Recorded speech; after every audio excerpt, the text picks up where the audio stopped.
They're all dead. Don't have to wait this time, 'cause I'm giving up on my sense of control.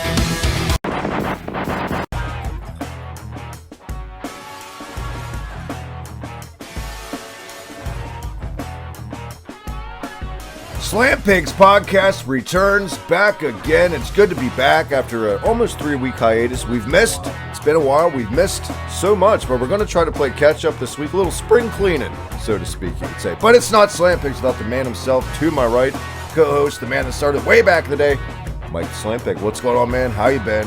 Where can everyone catch you? Glad to be back after that 3-week hiatus, Travis. It is always good to be back in here talking some wrestling.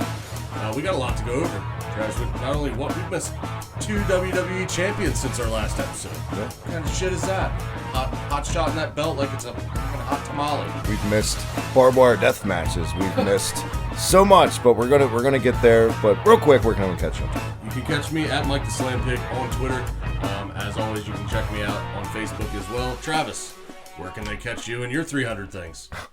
As always, on Twitter at the HibikiTMD. That red button down below, hit it. Subscribe here on YouTube. All the goodness, retro gaming, pro wrestling, yada yada yada. All the goodness. Let's start the show on a little somber note. I know Jim Crockett Jr. had been in bad health, basically on his deathbed for like the past couple weeks. Passed away last Thursday or something. No, it was over the weekend. Yeah. He passed away. What a legacy, though. My God. When you talk about Jim Crockett Jr., he definitely had a legacy in this business, had one of the most famous territories in the business for a long time. I believe wasn't it bought out by Vince there temporarily? And then Black sold, Saturday. Yep. And then it was sold back to Turner. And basically... No, Turner didn't own it yet. Jim Crockett bought it back for $1 million, which technically funded the first WrestleMania. Gotcha. That's how that worked. And then, so basically, for those who don't know, Jim Crockett was basically the original owner of what became WCW. The Crockett territories, obviously notorious with Ric Flair, Sting, Dusty Baby, all those favorites from back in the 70s and 80s. Boogie Woogie Man, Jimmy Valiant. Him too. Yeah. He counts. I liked him. The Natural, Dustin Rhodes. Rest in peace, Butch Reed, real quick. There you go. Yes, the Natural. Another obituary this week. Yes, good God. Just dropping like flies. Yeah, what a great uplifting way to start the show. But yes, Crockett's, other than WWE, I would say once the AWA folded, like the Crockett's were really the only thing that could compete with WWE, which is why they decided to buy it back in general and why Ted Turner decided to invest that money. So much talent from those territories. So many names were made. Travis, what are your best memories from the Crockett territory? Got to be the Horsemen. And really anything to do with the Horsemen. Dusty, Magnum TA. Yes. What a tragedy that turned out to be. Could have been one of the biggest guys in the business. The matches, the Rock and Roll Express and the Fantastics. Unbelievable. Midnight Express. So much. Jim and Cornette. The sad part is we were Northeast WWF kids, and I feel like we didn't appreciate what we had back then, because obviously the much better wrestling in-ring was on Crockett in the late 80s. But as a kid, though, are you really looking for what's better wrestling? You're looking for characters. Exactly. People that stand out. And not that Crockett didn't have that. You had Ric Flair, you had Sting, you had the Horsemen, you had all these kind of guys to really get behind. But I think it was more of like a regional thing for us. I think that was kind of like that Southern wrestling that come on, TBS that you saw every week, but you were like, this isn't any fun.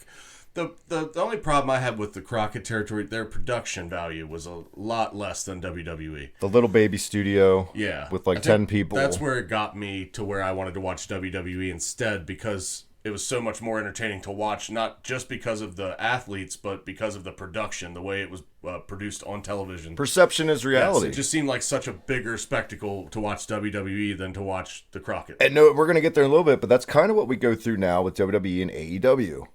AEW has a lot of production value. I just don't think they've really found their niche in how to produce it in a way that doesn't look so WCW-esque. I think with time, just like WWE. I mean, look at all the different ways WWE has produced television over the years. Right. Especially, just look at the stage.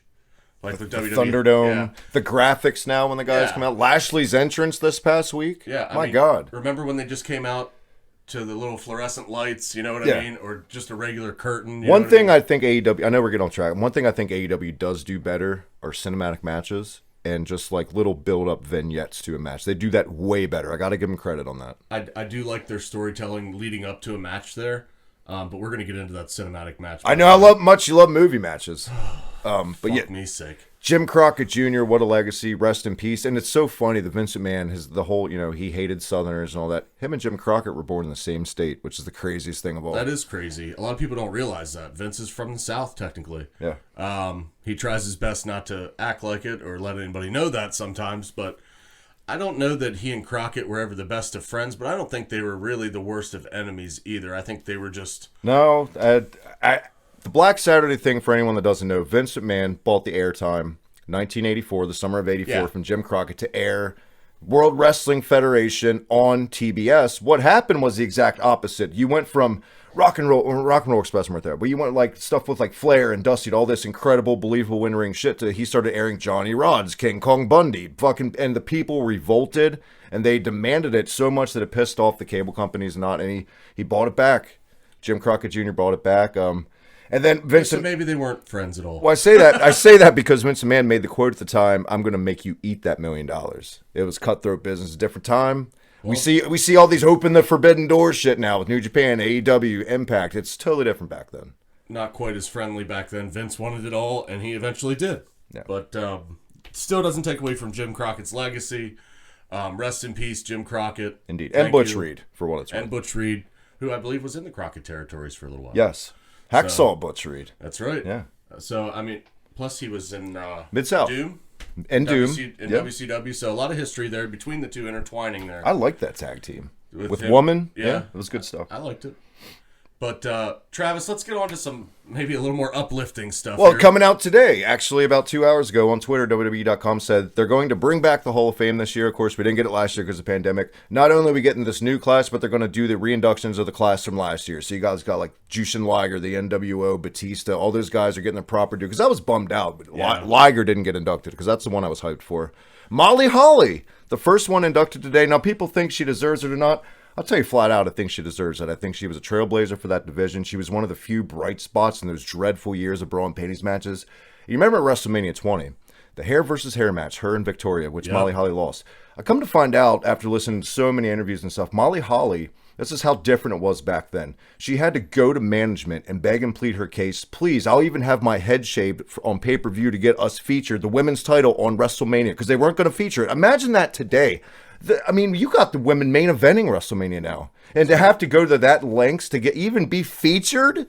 And for what it's worth, it wasn't a bad match. It was actually a funny spot when she got her head shaved. And I think she deserves it, Michael. Molly Holly was, especially in the Attitude Era, when you think women in the Attitude Era, Molly Holly was one of those few bright spots because she had everything you look for in a superstar. Not just a female superstar, but a superstar.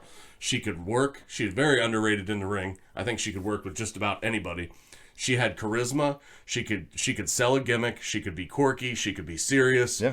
She could, and she was pretty hot too. Not to mention. Yeah. And it's sad that she was around in that era because I feel like Molly Holly would have fit in much better in today's women's division. I agree. Imagine her in her prime in NXT right now. Yeah. You know. She would be tearing it up.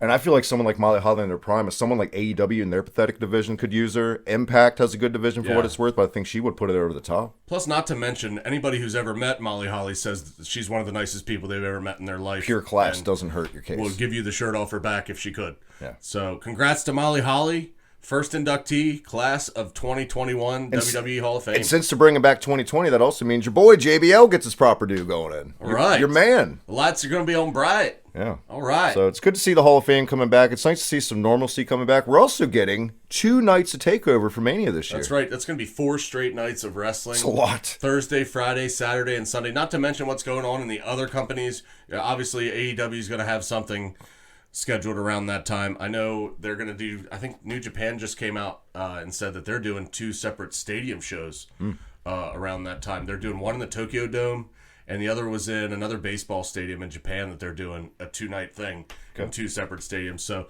for those non-WWE lovers that want some alternative watches for wrestling, be on the lookout because the other ones are coming strong, and I think there's going to be nothing but great wrestling in April. So it's going to be awesome. Speaking of NXT, the other huge news story from the past week that we missed that we're playing catch up on, huge rumor, it's pretty much confirmed. We're recording this on a Wednesday night. They're supposed to announce 2 major announcements on NXT tonight.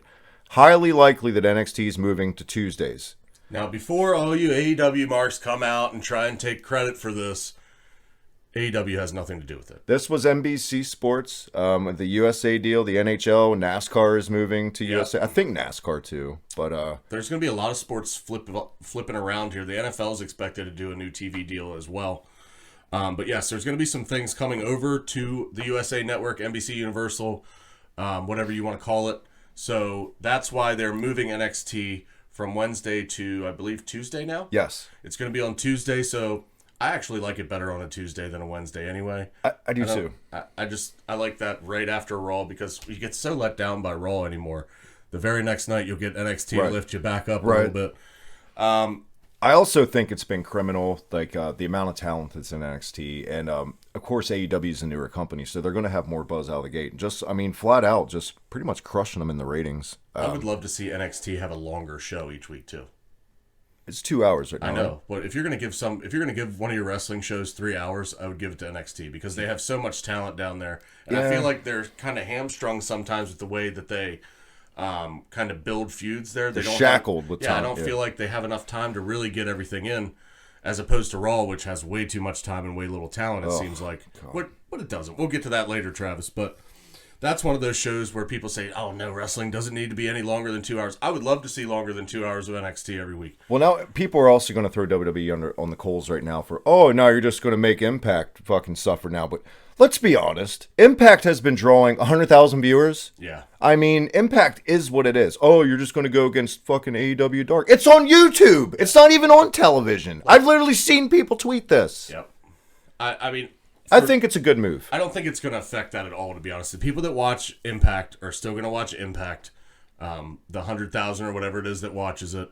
I'm not saying Impact's not worthy to watch. It's a good show. It's a good show. But NXT is moving nights. It's not to mention you can flip channels if you like. You know what I mean? Like we did back in the day, Travis, in the Attitude Era. Yep. In the Monday Night Wars. Guess what? When one goes commercial, you flip to the other one. Well, even better now, people have the record option on their Rokus and correct. You can. We didn't have that luxury. One while you watch the other one. We had to come up with little fucking science projects with VCRs and stuff. Here's what I don't get. You got so much wrestling on Wednesdays. Mondays is Raw. MLW is on Wednesdays now. Of course, you got New Japan coming to fight or whatever. Ring of Honor's on TV too, right? What's that? Is Ring of Honor on TV? Yes. Thursday's just sitting there. There's no wrestling on Thursday. Mm-hmm. None. So I don't know why NXT just wouldn't move to Thursday. That's what I would have done, but I guess take what you can get. It all comes down to, I think, what USA wants to do. This isn't Vince's decision. No. But that's not the only news, Travis. Also, the other expected announcement, at least that we think is going to happen, they're going to be announcing NXT women's tag team titles. For those who didn't watch NXT the past couple weeks, the women's tag titles were defended on NXT. What a joke that was.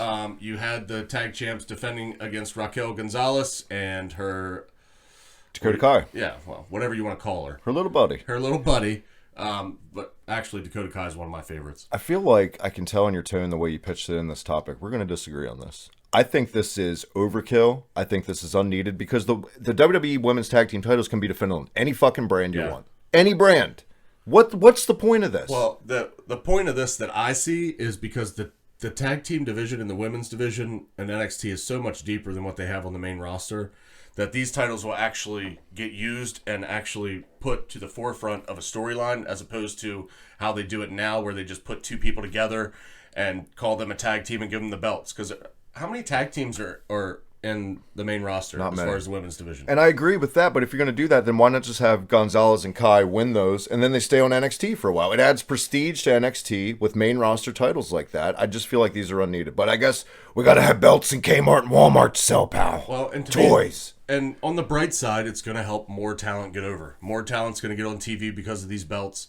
It's going to help them develop more stars. Maybe bolster that tag division up on the main roster a little bit by forming these teams down in NXT. Yeah. Imagine if they come up from NXT being former 3-time NXT tag champs. They come up with a reputation as a tag team as opposed to the main roster right now, which is just people put together for no fucking reason.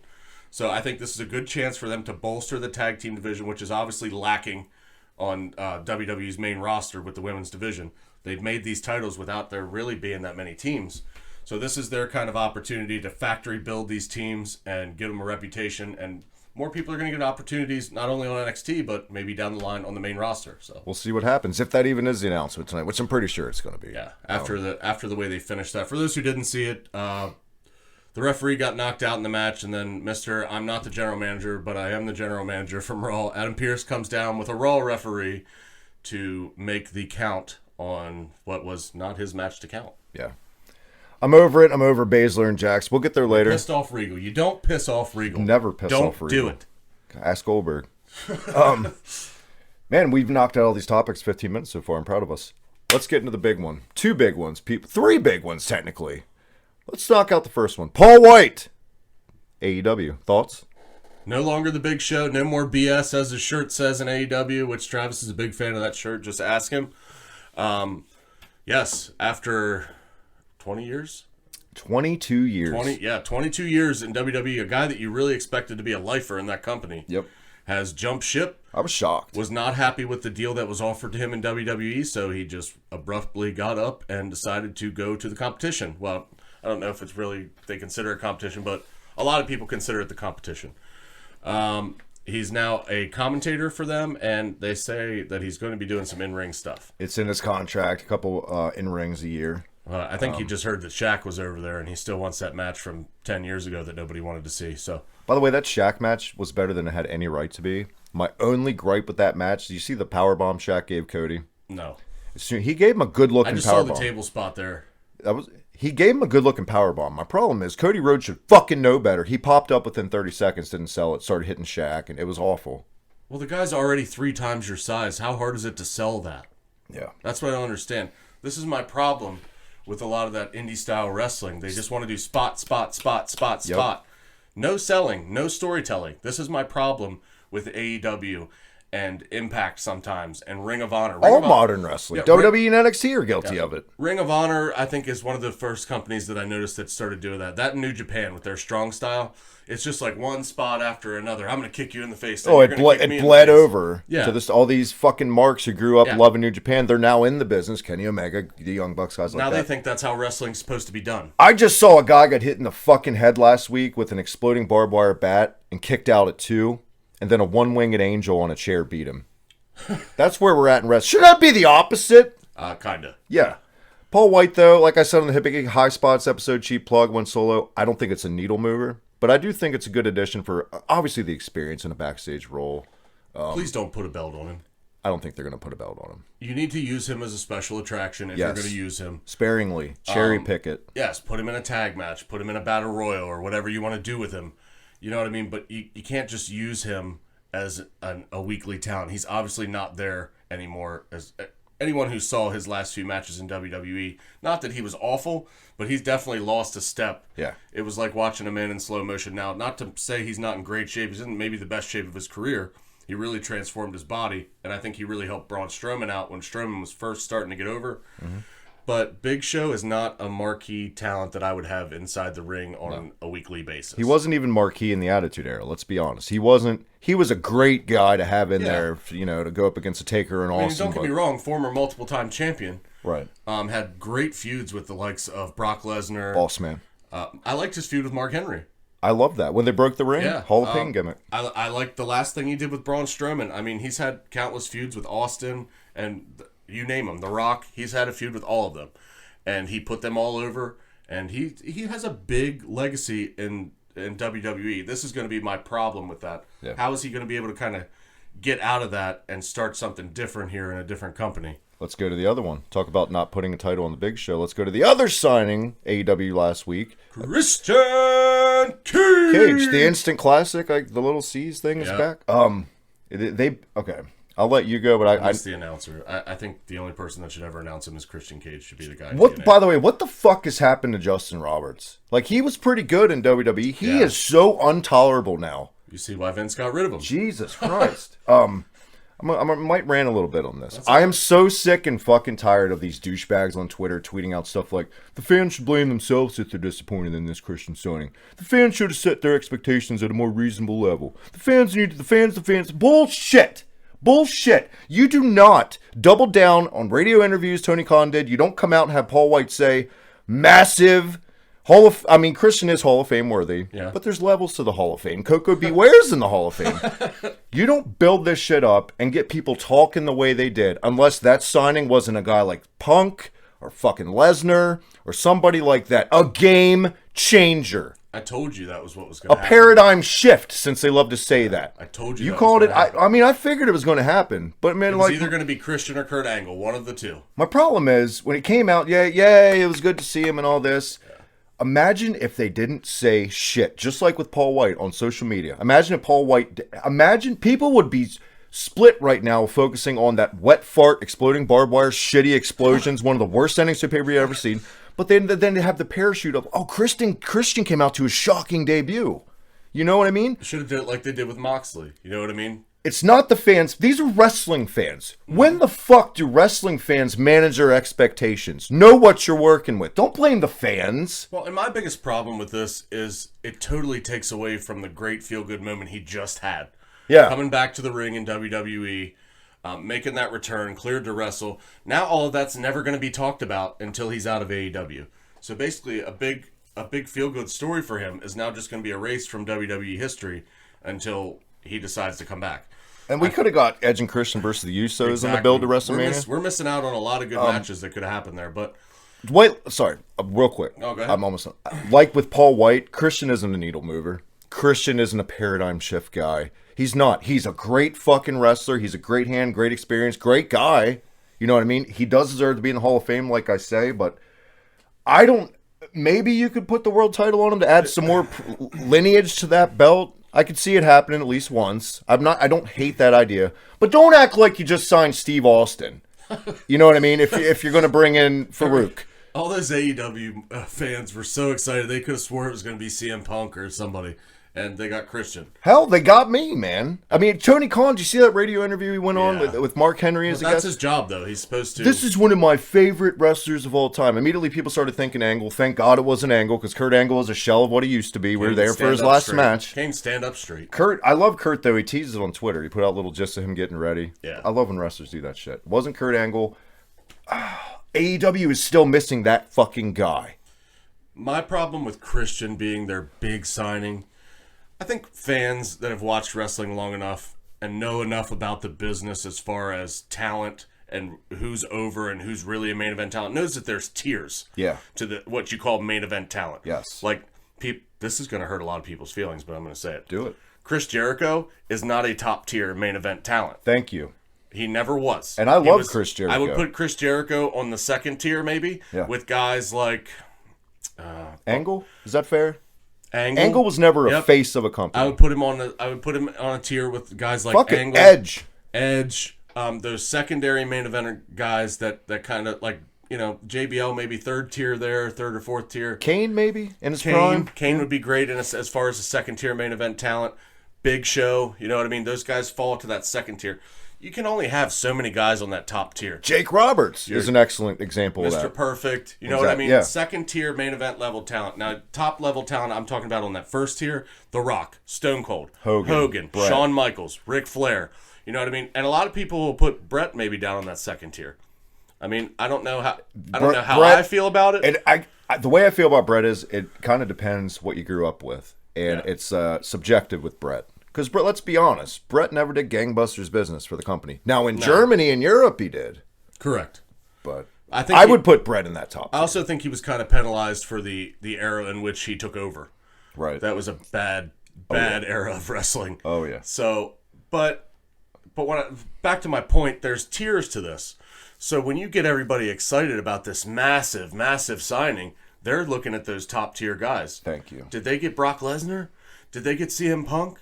Did they get, The Rock? You know what I mean? Steve Austin, but no, they got Christian. That's why people were underwhelmed. Taking nothing away from Christian. He's tremendous. Christian, great talent, been great in this business for a long time, multiple-time champion and Intercontinental World Title, tag belts, obviously. Out the ass, tag belts. Maybe one of the greatest tag teams of all time. But Christian, I'm sorry, is not that top-tier talent that's going to get everybody saying, "Oh my God, can you believe it?" Yeah.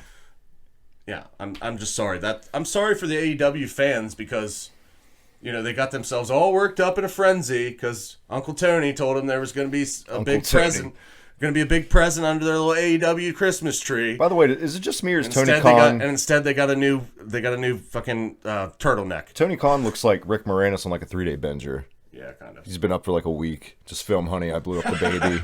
Little Giants. Let's get to the last one. I know you've been waiting. I've been waiting. Everybody's been waiting to hear our thoughts on the exploding barbed wire sparkler fest. Now, the match.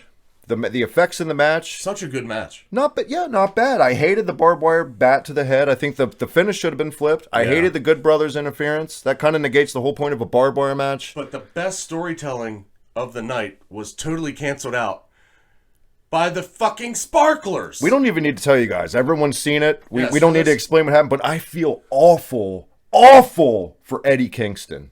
Yep. I feel so bad for him right now. Because that was that feel-good moment they were looking for all those that have followed that storyline with he and John of Moxley. John of Moxley. That's what I like to call him. That's how I say it. So. But he comes out at the end there after Moxley took the pin. I'm sorry, of Moxley. And tries to get him out of there, but Moxley's dead weight.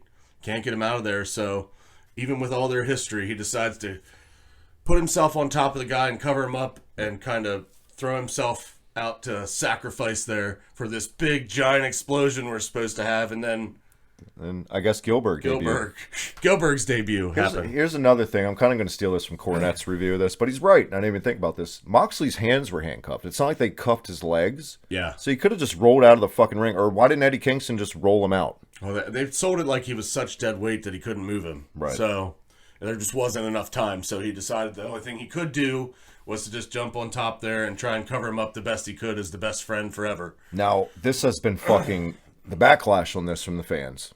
I think this is maybe the first time, besides Sean Spears sucks, where AEW fans and WWE fans came together as one in unison. Everybody shit on this. This was awful. But I feel like so many people have said it, and they're right, and I'm going to piggyback again. If they would have called an audible when that happened, and Kenny Omega came out on the stage laughing like, got ya, like a cartoon villain, it would have worked. Yep. But what the Nobody fuck? knew what to do. No, everybody deer in headlights, and that's the biggest problem. All the veterans bitch about this business. Nobody knows how to call an audible on the fly anymore. You know, shit's going to happen on live TV. You need to be prepared to kind of sell it off how you can sell it. Yeah. But this was because for once, AEW, and I was messaging you, they got me. I was interested in this, how this was going to play out. I was highly interested in this match because, you know, I'm a sucker for Onita and Hayabusa and FMW. I love those death matches. Guilty fucking pleasure. I know you hate them. I hate them. I think they're pointless. I think they're dangerous. Yeah. I don't think they do anything for the business. But those ones, at least it looks like the guys get murdered in there. Yes. You know, it is what it is. The worst thing Tony Khan could have done about this, the DMCA, the people even uploading this to Twitter, AEW is removing them immediately. As soon as you put footage of this, just own up to it.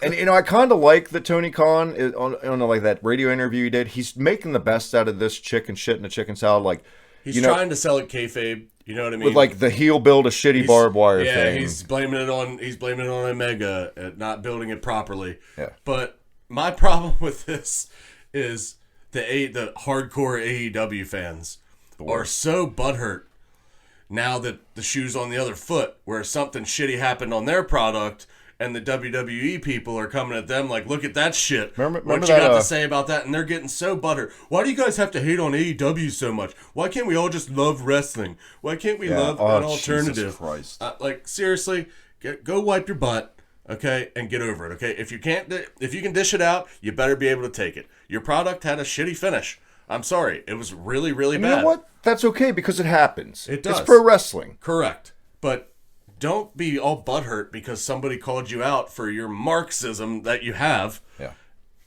And not be able to take some criticism for it. It's for not like those- it's your company. You just like to watch it. Exactly. I'm so sick of this. These are like sports teams. Loyalty. We say it all the time. It's entertainment. We watched all wrestling back in the Attitude Era. We flipped like a motherfucker. I didn't have loyalty to the WWF. 95 was one of the worst years, maybe the worst year they've ever done besides 2020. Christ.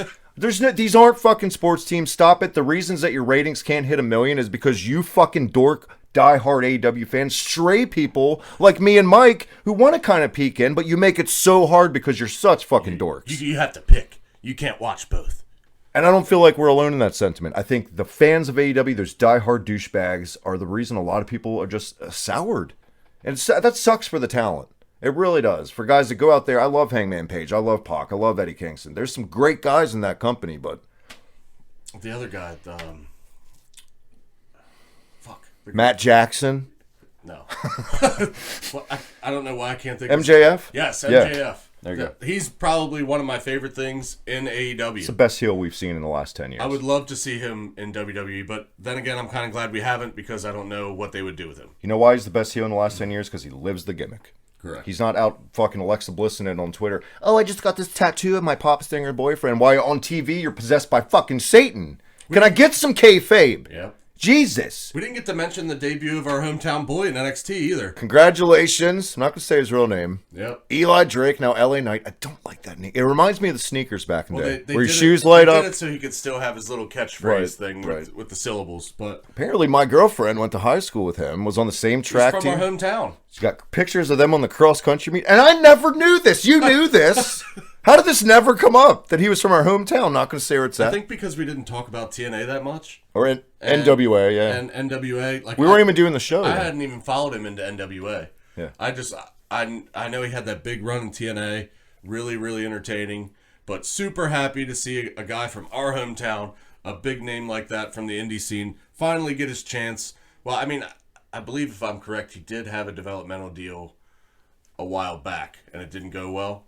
But this time, I think he's actually going to get a real run in NXT. I'm excited to see where it goes. I love him on the mic. He's got the gift of gab. Yep, He's tremendous. he's great on the mic. I think he's really good in the ring as well. But what worries me is Bobby Roode was all those things too. Yeah. I hate his entrance music, by the way, too. I saw his entrance. Oh yeah, I saw Jim Johnson did It seemed kind of 70s pornish. Jim Johnson did a very rare interview on a podcast last week, just shitting all over WWF music nowadays, and he's not wrong. Yeah. I mean, another one, Ty Valkyrie signed. We're trying to fit all this in. Mrs. John Morrison. I saw that coming a mile away. Yeah. And the biggest one for me personally, NWA is coming back. I'm so excited. I fucking love NWA. You love Aldous, don't you? I do. I think he's tremendous. He is good. And I'm also sad, one more obituary, the question mark, Josephus passed away unexpectedly last week too. Who? Really? NWA guy. He was great. He was Aaron Stevens, like, it's kind of like the Mizdow thing, like they were a tag team, and every time Stevens do something, get booed, and the Karate Master, the question mark, would do something, they Aaron cheer. Stevens. Was he in like Damian Sandow. Yeah. But wasn't there another Stevens in TNA that was part of the Naturals back in like 2005? Oh God. Isn't Chris this... Candido. Yeah. That's who I was thinking of for some reason. But sorry, I don't know who that is. Well, it happens. But But I'm rest in peace. glad the NWA is coming back. Correct. The NWA. And Travis, more news this week. I know we're jumping around a little bit here. It's fine because Raw sucked. I want to talk about Raw for like a minute. Yeah, we have so many things to talk about outside of WCW. I think talking about WWE. sorry, Holy WWE. shit. Yeah, I think talking about WWE is going to be the easiest part. Yeah. But more news outside of WWE. TNA.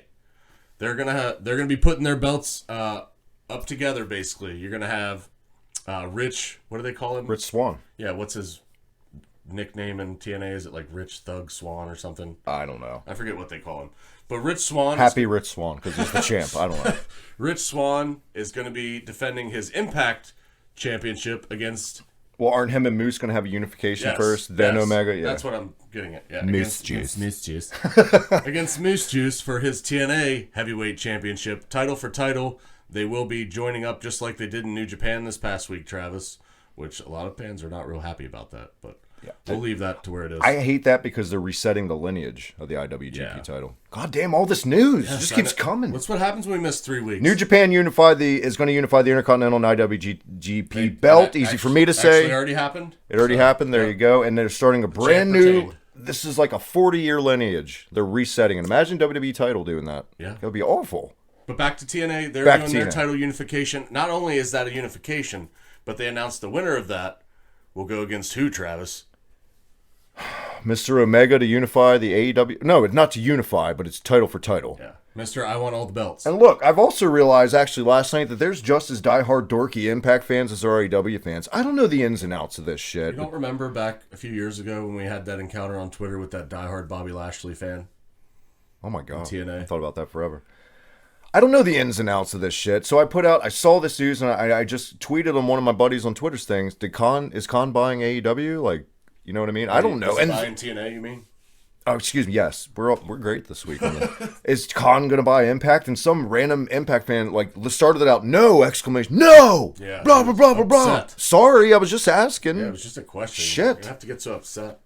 I thought it was great. I thought this was supposed to be awesome that they're intertwining and co-promoting and all this stuff. Evidently, not everyone feels that Impact should basically suck AEW's dick right now for as much more eyes as they've gotten on that product. And it sucks for TNA too, because they've had a lot of guys in that company who really have gone under the radar for far, far too long. Yeah. You look Eddie at Edwards. Eddie Edwards, one of the guys. Obviously, Rich Swann had his time in WWE. Channel favorite, Ace Austin. Tremendous. Correct. He's a great, great talent. Super nice guy. And their women's division has really suffered the most because the past few years I would say before Charlotte and Bailey and all those came along, The Knockouts the division. Knockouts division was by far way better than Gail WWE. Kim and Awesome Kong had some of the best women matches I've ever seen. Velvet Sky. You had some really good talent there in the women's division. So, who's the drunk redneck chick? ODB. Yes, I loved her. I don't know what was She's so actually back in Impact now. surprised that was attractive to me. She's she owns a food truck now. That's what she does. But she came back to Impact a couple weeks ago. Well, good for her. ODB, get back in there. Surprised she was on Tough Enough or something, I think. But I'm just amazed she never got the call up to at least in NXT because there's a character. Nikki Cross kind of reminds me of her as far as character wise, just crazy. Yeah, Nuts. be a great tag team. But that's the news from Oh TNA, God, I'm AEW. spent on the news already. Now, Travis, now that we've gotten through all that, it's time to get into all the shit that's happened in WWE since we've last been on broadcast here. Travis, we've not only missed out on one title change, 2 different people, well, I guess 3 different people have held the WWE Championship since we last did a show, Travis. Miz cashed in At Elimination Chamber. beat Drew McIntyre with help from Bobby Lashley. Correct. Why? I guess it was just to get that Get the belt on Lashley. to get that Money in the Bank off Miz so they can Yeah. have a Money in the Bank pay-per-view. Because let's say one of the biggest blunders of all time was putting that on Otis. Yeah. I still don't get that. What the fuck? They were doing it for shock value. Jesus Christ. But the Miz, this ain't the Miz of 2016 on Talking Smack. You can't book a guy like a complete fucking job joke for years and expect, take him serious again like he used to. It doesn't work like that. I mean, his last meaningful match was probably when we were at WrestleMania 35 against Shane. Shane McMahon. Credit to them, though. They did right by Lashley. I thought that was booked fun. People were pissed that they strung that along all a Raw, right? With the Lashley versus Miz. I think that was brilliant TV booking. That's what you do to get them to watch. Y'all still watch, didn't you? You didn't change the channel, did you? Exactly. There wasn't no fucking buzz about AEW on that night. Everyone was talking about Bobby Lashley. Well, I thought when they originally scheduled it for 8 o'clock, I'm like, oh, God, Miz is going to retain by some chicken shit tactic, and then it's going to get drug out to Fastlane or whatever. But no, they didn't do that. They did do that, but they didn't do it. He did the chicken shit tactics, but it still came back to not be enough in the end, as by the 3rd time they restarted this match, it was a lumberjack match, and you had Bobby Lashley easily beating The Miz. As it should have been. In pretty much a squash match. Maybe the biggest WWE Championship squash match other than Cena versus Lesnar from SummerSlam years back. You But remember now that one? Miz can join the ranks of the Iron Sheik and all these other fucking guys who were just Short title reigns. meant to be transitional to shift it storyline into another guy. Poor Kane. Where they go here with Lashley into Mania, I feel like it's going to be Drew. Obviously, the one everybody wants to see. I don't think we're getting by Mania is Brock. Yeah, you're think not going to that's- get that. No. There's no signs of Brock showing up anytime soon. Unfortunately, I don't think Brock's going to show up until there's full stadium for him to really get his money's worth, at least, because he's still looking for a new deal. He's not in contract right now with WWE. No. So he wants to work out a new deal, and if he's going to do that, he needs fans back in attendance and money to keep rolling in so that they can pay him. How do you feel? I want to know, because how do you feel about Lashley being the guy right now, though? I like it. I think this is one of the few things they've done on Raw this year that has been done to perfection. Yeah. This is how you build a guy. Yeah. You make him a monster, and when he loses, it's because of some weird circumstance that really didn't involve him. When has Bobby Lashley really looked weak since his run with the U.S. title started? He hasn't. They booked him like a goddamn monster. And it's so crazy. A year ago, he was in that cuck storyline with Lana and Rusev, Yeah. Lana's husband. Then Jesus Christ. Not great television for me, though, this week, really. No. SmackDown had some good moments, but man, it's... You're going to have the go-home shows to Fastlane coming up this week. We don't even mention the fucking rabbit. I don't even want to talk about the fucking rabbit. I don't want to talk it. Jesus Christ. When we come back, something I do want to I talk already about. know what word you're not allowed to say on this show anyway. We're not going to mention that either. Damian Priest. No. DP. Dominic Mysterio. Oh. Still on my television every fucking week on SmackDown. Look how Buddy Murphy finally came back and he went groveling back to Seth Rollins after leaving him for Rey Mysterio's daughter. Yeah. When we come back, something I am looking forward to. Both of our favorite matches, pretty much one of everyone's favorite matches of all time. You've been looking at the thumbnail. I'll show you guys voted on Twitter. You guys voted Bret Hart, Steve Austin, submission match, WrestleMania 13, Heat, pal. When we come back, Slam Pigs podcast. Stick around.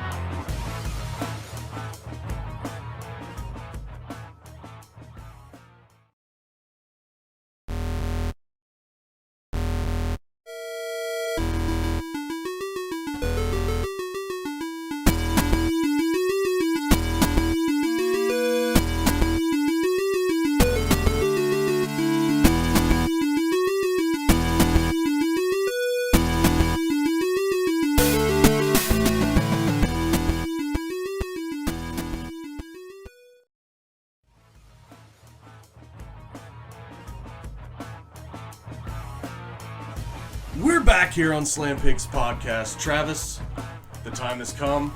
He's doing it over here. He's doing it, Bret. The time has come for our favorite thing to talk about this week. Well, at least my favorite thing. Thank you, finally, people. For 1 week, you came to your senses and picked something that I really, really liked as far as our topic this week. Travis, what are we talking about? We are on the whole other end of the spectrum because last time it was WCW Thunder in all its glory. This week, Bret versus Steve Austin. Excuse me, I almost said Bret versus Bret. Bret screwed Bret. Bret versus Stone Cold, WrestleMania 13, submission matches. One of the greatest stories ever told in a wrestling ring. This match had everything. You had the brawl, you had technical, you had the drama, you had the guest referee, you had Tony Atlas and Captain Lou at ringside. Perfect. People talk about the start of the Attitude Era. People can't really put their finger on when they feel like it was. I say Gold Dust is the first little seed. The start of the Attitude Era for me, for where it really took off, has a lot to do with this match. Because after this match was over, a lot of things changed in WWE. I felt like it was a completely different show after this WrestleMania. And there's so many great things to talk about, Travis. Let's just go ahead with the backstory. So basically, after WrestleMania 12, Bret Hart took some time off. Lonesome Dove. He wanted to do some movies. He wanted to take some time off. So he did. He took, 7 months? Because he came back at Survivor Series. 6 or 7. So he took some time off. During that time, there was an up-and-comer who had originally come to the WWE as the ringmaster. Now, on paper, that sounds like, was this a fucking circus gimmick? Like, Yeah. dun, dun, dun, dun, dun, dun, dun. Steve Austin. Steve Austin, formerly Stunning Steve Austin in WCW, had signed with WWE. He was really struggling there at the beginning with his Ted DiBiase ringmaster gimmick. He really started to sink his teeth into his character when they finally got rid of DiBiase, let him be on his own. This is a guy that never needed a mouthpiece. I don't know why they thought he did. Obviously, they never saw his ECW work. Obviously not. They hold up so well, by the way. If you've never watched any of those promos, check them out. But anyway, he gets split with DiBiase on his own, comes up with a new gimmick, Stone Cold Steve Austin, which he said actually came from his ex-wife, giving him the idea, giving him a cup of tea, telling him to drink it before it got stone cold. Yeah, and he took that also from some documentary on HBO about a serial killer. Yeah, Hitman something. Yep. But Iceman. Yeah. Not King Parsons. But anyway, he finally cut his teeth into that character a little bit. Ends up winning the King of the Ring in 1996. Of course, the legendary Austin 316, which is crazy to think might not have ever happened if the curtain call didn't happen, because it was supposed to be Triple H that year. Correct. So you may have never gotten a Stone Cold Steve Austin there at the King of the Ring. But he wins the King of the Ring, goes on to sort of a main event program with Shawn Michaels a little bit there. Nothing really comes out of it for him other than he's now kind of projected himself up into the upper mid-card. Then, the return of the Hitman, Bret the Hitman Hart. Yeah. He comes back, I believe, around September, October. The big thing with him was he going to stay with WWE? Was he going to WCW? He decides to stay with WWE, and he decides to pick Stone Cold Steve Austin as his return match. He calls him the best wrestler in the company today. Yes. So the stage is set for their first encounter, which a lot of people, I think, don't give this match enough credit for how good it was. I love that match. Survivor Series 96, Bret Hart versus Steve Austin. If you haven't watched that match, their first actual match, you need to go watch it, because that one, I think, was very, very underrated. Really good storytelling in that match. This was back before Stone Cold's knees were as bad as they got. Yeah. He could still go pretty damn good in the ring, and it showed in this match with Bret. Great storytelling. I think they went for like over a half hour. Yeah. And Bret ended up getting the win there with his Roddy Piper finish from WrestleMania. Thank 8. you for saying that. Was my least favorite part of the match, is that finish. Yeah, it was. I was a little disappointed in the finish because he'd already done that before. But Now, during this time, this was one of the most tumultuous times in the WWE title history. This title fucking flipped at least, it feels like 27 times between Survivor Series 96 and WrestleMania 13. Bret held it, Shawn held it, Sid held it. People lost smiles. Undertaker would hold it by the end of this WrestleMania. It was all over the fucking place. This was such a crazy time. this match wasn't supposed to happen. No, it was not. It was supposed to be Bret and Shawn. Yep, rematch at WrestleMania 13. Yep. But Shawn lost his smile, hurt his knee allegedly. So they did the Final Four rematch from the Royal Rumble, which Stone Cold actually ended up winning. That was a great match. In 1997. Underrated again. 1997 Royal Rumble comes around. Stone Cold ends up winning the Royal Rumble. Controversial. I can't even talk. Controversial. Yes, very controversial. He had been thrown out by Bret Hart, but the refs didn't see it. He got back in the ring, ended up throwing out Bret to win the match. Now, around this time, this was when Shawn lost his smile. Yes. He decides to vacate the belt. So they had originally made a Final Four match with the Final Four participants, which actually wasn't the Final Four that were left if we actually look back. Right. It was Vader, Taker, Diesel. right? Fake Diesel. Actually, Easy. Yeah, actually, Stone Cold was the final 5. Right. But so they do this rematch where the winner actually gets the WrestleMania title shot. Comes to be that Shawn loses his smile, vacates the belt. Bing, bang, boom. This Final Four match is now for the championship. Stone Cold was the first one eliminated, I think. Something like that. But I know Bret won the match. Yeah, Bret won the match, became champion. Then the next night, Very next night on Raw, he loses the belt to Sid because of interference from you-know-who, Stone Cold Steve Austin. But, so basically what happens is WWE had to call major audibles for WrestleMania. Instead of Bret versus Shawn, take 2, you got Bret versus Austin, which I still think to this day should have been the championship match. I do too. And what's crazy about this, Steve Austin had no clue that was going to be the Mania match, let alone a submission match. He had to find out from watching the TV because he was injured, sitting at home, just saw it's going to be a submission match. Apparently he was pissed. If you watch Austin, he called like Blackjack Lanza, like, what the fuck is this shit? I got like 3 moves. I don't do any submissions. I'm not a submission wrestler. But talk about making chicken salad out of chicken shit. Boy, let's start from the beginning of this match, Travis. The entrances. Stone Cold comes out to the shattered glass. The iconic Shattered glass moment where he comes out for WrestleMania 13. Not to mention special guest referee for this one, Travis. Debuting Ken Shamrock, the world's most dangerous man. It's a hell of a wrinkle to add to that match. There was going to be no shenanigans. At the time, Shamrock was one of the toughest men in the world. A lot of buzz on that. Who had actually been a pro wrestler in the business for years. Look up that Nasty Boys Ken Shamrock story one time. This was also a time, too, where Bret, that infamous after the cage match on Raw went off the air. This is bullshit. I've been fucked around. So many cussing with Vince. There was a lot of character shifting going on during this time. This is why I say I think this was one of those spots where I could really look at it and say this was the start of the Attitude Era. Right. Because Bret has changed his character a whole lot. Steve Austin was really getting a lot of fan by being a dirty fucking heel, basically. Yeah. The business had changed. Fans wanted something different. They liked Austin for what he was. He was in your face. He was genuine. He was gonna cheat, and he was gonna be a badass, and he didn't fucking care what you thought of him. And Bret was transitioning into that whiny, Yes. Who wants to get behind a whiner? Well, he was transitioning his character also as to be more of a realistic character as well as, I'm tired of getting fucked around here. Yeah. Like, where's my fair shot?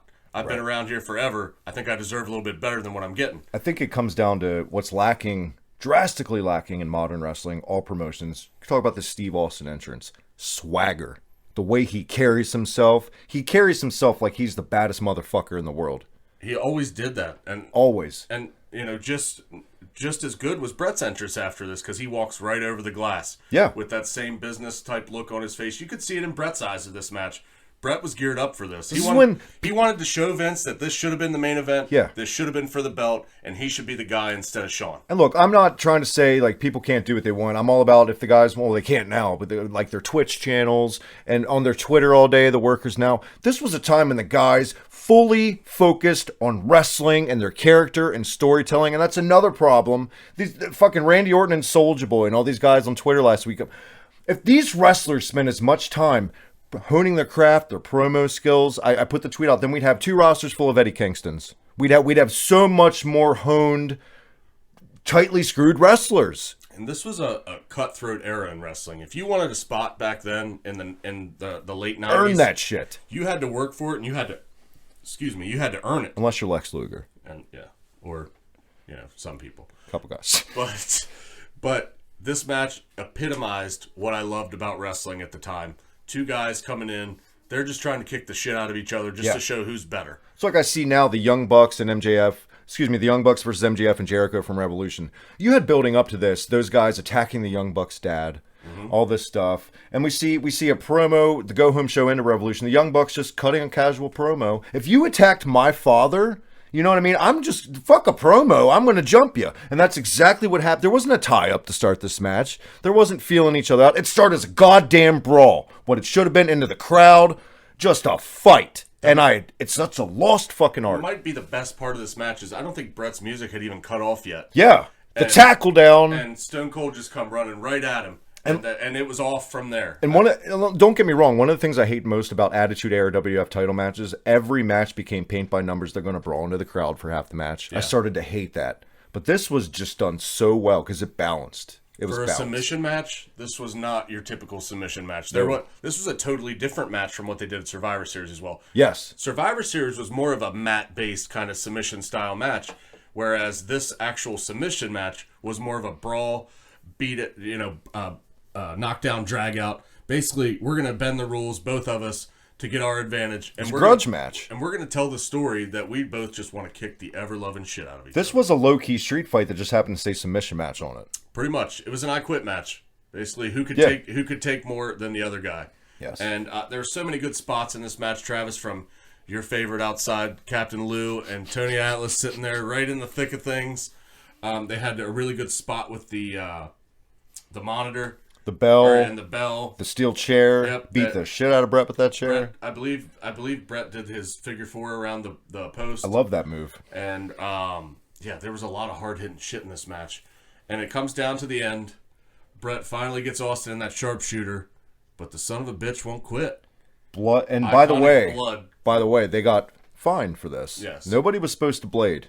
You know how WWE is with blading. But imagine this visual without the blood. Doesn't have the same effect. It doesn't. Did you happen to catch Bret Hart on the Broken Skull thing? Yeah. They went in depth in this match, and they made total sense. It added that layer that needed to go over the top, which I wish. Great camera work, by the way. Yes, from the entrance, like you said, stepping over the glass to this iconic shot of Austin's face. This was the perfect finish and the perfect way when you want to take 2 guys and switch them in a match. This was the best it's ever been done. And that was done, ever. And most of that was done after the match was over. Yes. They planted the seed with the rivalry heading up to it, and they finalized it. Very rarely did you ever see a double switch in wrestling. Organic sympathy for Steve Austin. The first time I ever saw a double switch in wrestling was probably Survivor Series 88 with Demolition and the Powers of Pain. Yeah.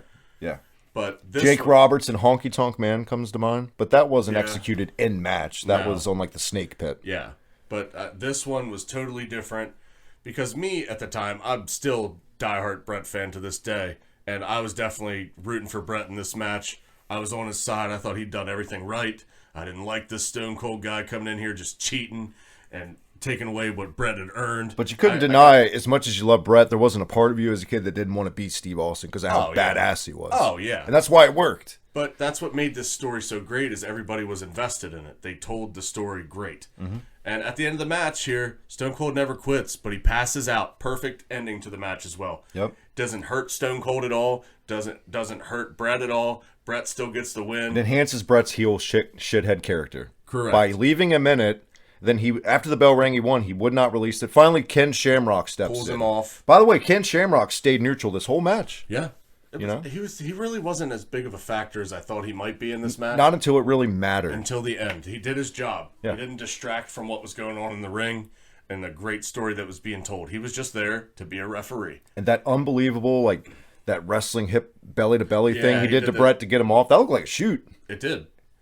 And that was another great moment after this match because I thought Bret and Shamrock were going to go at it. And his little biker shorts. Yep. We'll square up. Let's go. I was like, fuck yeah, let's see this shit too. But lost in the moment a little bit was Stone Cold.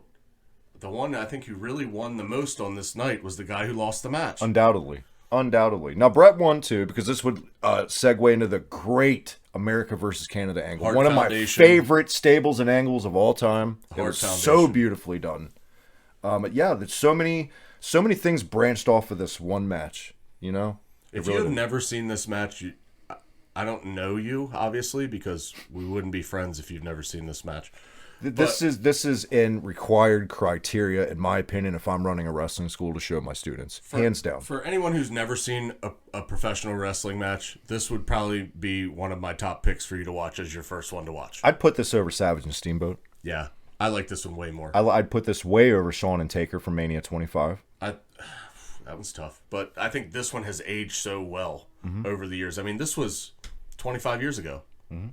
And still... it's still talked about like possibly the greatest match ever. I think I put it over those two because those two were just great matches. This one had everything. Like we said at the beginning of this little segment, everything. Backstory, storytelling. This is why we love pro wrestling. Matches like this, it's a disservice to yourself not to watch this. And me too. I'm so happy that you guys picked this for a topic this week. I'm also happy, Mike. You want to add anything else about this? You know how I felt really sorry for Sid and Undertaker to have to go on after Oh, this. yeah. Oh, yeah. This is up there with Jericho and Triple H having to follow Rock and Hogan. How much do you think Vince was back there like, maybe I should have put this one as the title match? And what sucks about this for Taker is this wasn't like Taker in the Attitude Era where like he won the belt a couple times. We had gone so long wanting Undertaker to win the world title since he beat Hogan 6 years earlier.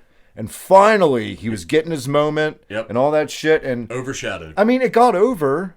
I mean, they still popped it, but the crowd was so dead for that match. And it's not like it was a great match to begin with. Yeah. Even with all of Bret's that match was just kind of hokey to me. Bret was out there. Shawn was on commentary. It just felt like nothing was really focused on the actual match there. And Bret would run down and interfere in that match. And that's how Undertaker won. It felt like this match was totally overshadowed by all the other shit going on outside of it. And this was also the doldrums. They were getting destroyed by Nitro in the ratings in the spring of 97.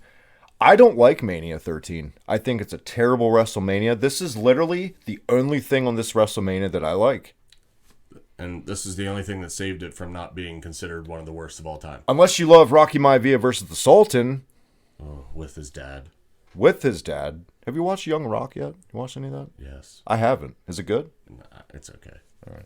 Next week! I'm so happy. We already put the poll out. Finally, I put the son of a bitch on there till you guys voted it. It could be worse. Come on. You guys didn't if you didn't realize this, he had been putting it on there every week until you guys were going to vote it. It was going to go on till the end of time. Well, now you can rip the Band-Aid off. Part of me's happy that you're finally just going to give him his moment to talk about this. I won't bring the Sumo Monster Truck back for a while if it makes you How feel did that better. get second? Did Memphis get any votes? Yes, it got the same amount as NXT. Okay. I think the reason they didn't do NXT TakeOver 1 because I've already reviewed it on Union Smack. So that might be, excuse me. Hakushi, Jinsei Shinzaki in the WWF. We're going there next time. Modern day kamikaze. The Raiden from Mortal Do Kombat. we get to talk about Shinja? We do.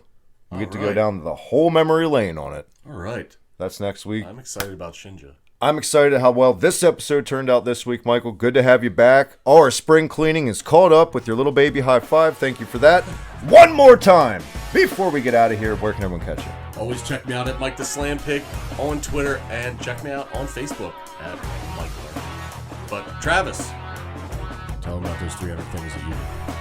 On Twitter at the HibickyTMD, that red button down below, subscribe. Hit it here on YouTube. All the goodness, retro gaming, pro wrestling. You're official. I always forget to fucking do this at the beginning of the show. HibickyTMD merch, unionsmack.bigcartel.com. The Melee over on Broken Optics on Twitch. Do I get a shirt? It's coming. Slam Pig shirt is coming. It's coming. I just want one. Okay. I just want one. All that goodness, get over there. Check it all out. Until next time, Michael Slam Pigs podcast. Oi!